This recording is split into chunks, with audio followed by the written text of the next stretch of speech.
analyses et commentaires sur le travail des médias et des communicateurs. Influence Communication présente Médiascope avec Jean-François Dumas. Bonjour, j'espère que vous allez bien. Bienvenue à cette première de Médiascope, le balado d'Influence Communication. Vous savez, c'est un événement parce que c'est une première, mais ça s'inscrit en marge de notre 20e anniversaire. Ben oui, Influence va célébrer 20 ans au mois de novembre cette année.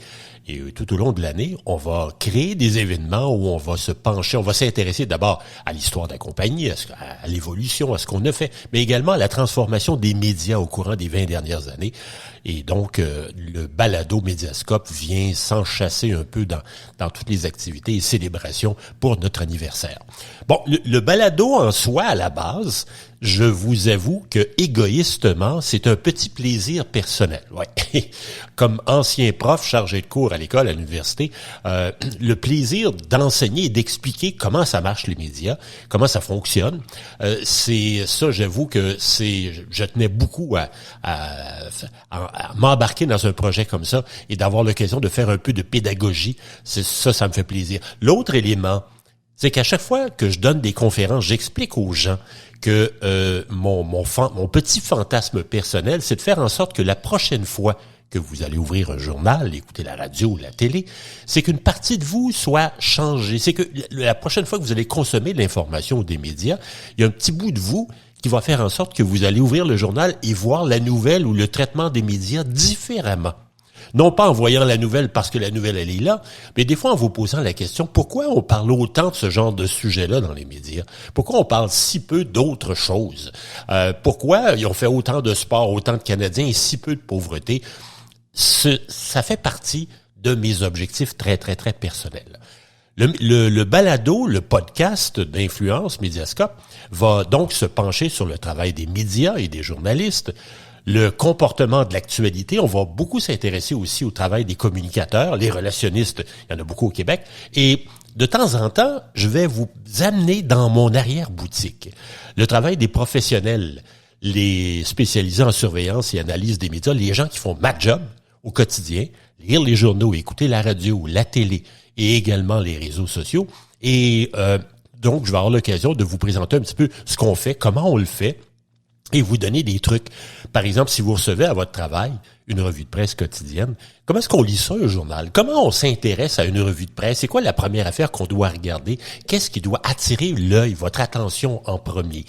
On va également se pencher sur les principaux critères qualitatifs lorsqu'il est question d'analyse des médias. Parce que lorsqu'il est question d'analyse média, on connaît, oui, la fameuse analyse de ton, mais il y a bien plus que ça. Il y a 20 à 25 critères d'analyse qu'on peut utiliser dans une analyse. Évidemment, pas tous en même temps, mais il y a différents angles, différentes perspectives, différents points de vue qu'on peut prendre en compte pour réaliser une bonne analyse, et on aura l'occasion d'aborder ça ensemble. On va donc s'adapter beaucoup à ce qui survient dans l'actualité, à ce qui se passe un peu tous les jours dans les médias, mais surtout et avant tout, je vous donne un rendez-vous à m'écrire. Si jamais vous avez des questions, des commentaires, des observations, des choses que vous aimeriez qu'on aborde ou des choses qui vous chicotent, que vous aimeriez qu'on traite dans le cadre de ce balado, écrivez-moi, ça va arriver directement dans ma petite boîte aux lettres. Ça s'appelle mediascope@influencecommunication.com. J'ai accès à ça et donc je vais être en mesure de pouvoir vous lire, vous répondre si c'est possible et donc de tenir compte de vos observations, de vos goûts et commentaires et questions dans le cadre de nos activités de balado. Aujourd'hui, à Médiascope, on va prendre juste quelques minutes avec le temps qu'il nous reste, juste pour s'intéresser un peu à la campagne électorale fédérale.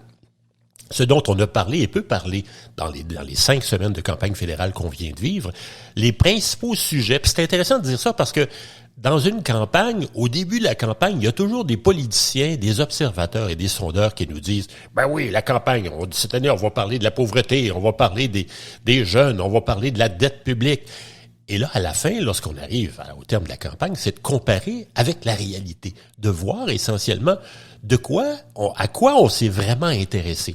Et c'est encore plus important parce que vous devez savoir qu'une campagne électorale, la politique en général, ça se vit par procuration, à travers les médias.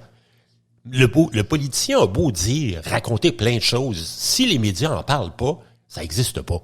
C'est ça. La plupart des gens ne rencontrent pas de politiciens. La plupart des gens ne serrent pas la main à un politicien ou n'assistent pas à des assemblées politiques. Donc, si les médias ne parlent pas de vous, vous n'existez pas en politique. Alors, c'est encore plus important de savoir de quoi les médias ont parlé, qu'est-ce qu'ils ont rapporté comme sujet ou comme intérêt à la campagne, en lien avec la campagne électorale.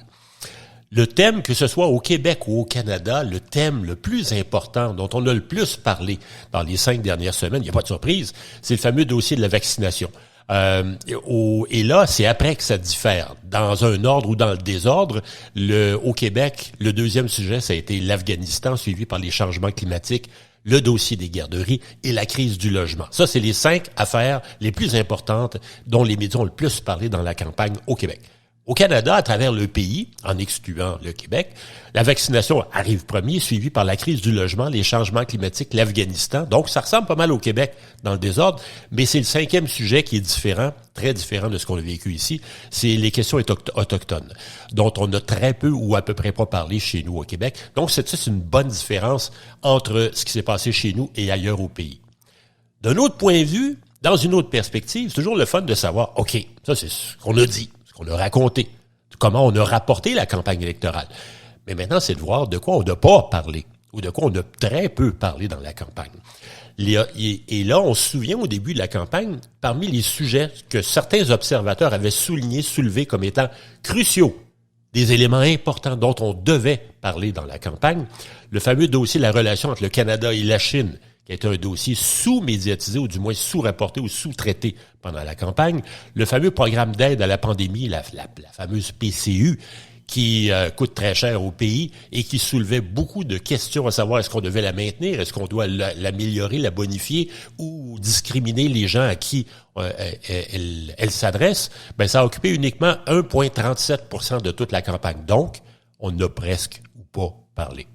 La dette publique, les pipelines au Canada et finalement la pénurie de la main-d'œuvre qui n'a occupé que 5,5% de toute la campagne électorale. Et anecdote comme ça, c'est que dossier des pénuries de main-d'œuvre, j'ai lu un article dans le journal français au mois d'août qui s'appelle le journal Le Télégramme qui racontait que à travers l'ensemble du monde occidental, les principales campagnes électorales nationales, fédérales, pour l'ensemble des différents pays occidentaux, allaient être dominées dans les prochaines années par le dossier de la pénurie de la main-d'œuvre. En raison de la pandémie, de la COVID, en raison de la situation économique et du télétravail et la transformation de la main-d'œuvre, on assistera à un phénomène où la pénurie de main-d'œuvre deviendrait extrêmement importante pour l'ensemble des dossiers des pays occidentaux et que ce serait le dossier numéro 1 dans la plupart des campagnes nationales. Ben clairement, c'est pas ça qui est arrivé pantoute ici, parce que ça a été un dossier très secondaire qui a fait l'objet de quelques discussions lors du premier débat des chefs, sans plus. Donc, ça, c'est clairement pas ce qui est arrivé chez nous. Et c'est pas un dossier qui a été globalement très important dans nos médias. En terminant, évidemment, dans une campagne fédérale, l'ensemble des chefs occupe beaucoup de place, beaucoup plus d'ailleurs que les candidats régionaux.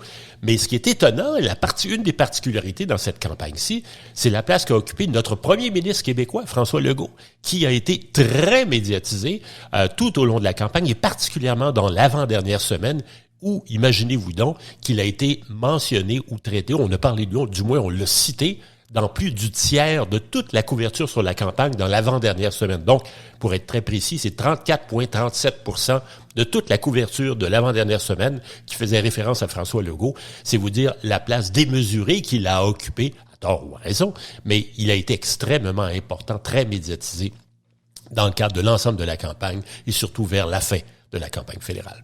Alors, je vous réinvite à nouveau à m'écrire si jamais vous avez des questions, des commentaires à mediascope@influencecommunication.com. J'espère que ça vous a plu. On se donne rendez-vous une prochaine édition très, très, très bientôt. Mon nom est Jean-François Dumas. Merci d'avoir été là.